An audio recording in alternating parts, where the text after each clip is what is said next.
Assalamu alaikum and welcome to today's video. Let's talk about supplementary angle. It's a very simple yet powerful idea in geometry.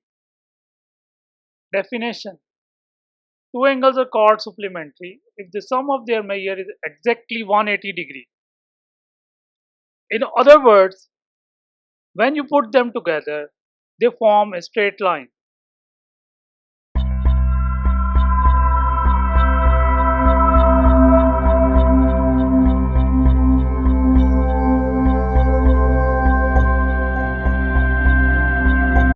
Real life example.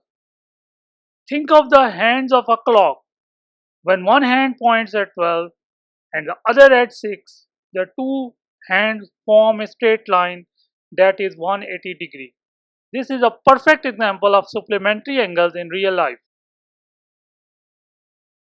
So supplementary angles are pair of angles that always add up to 180 degree. They appear naturally in many geometric settings and in our everyday life.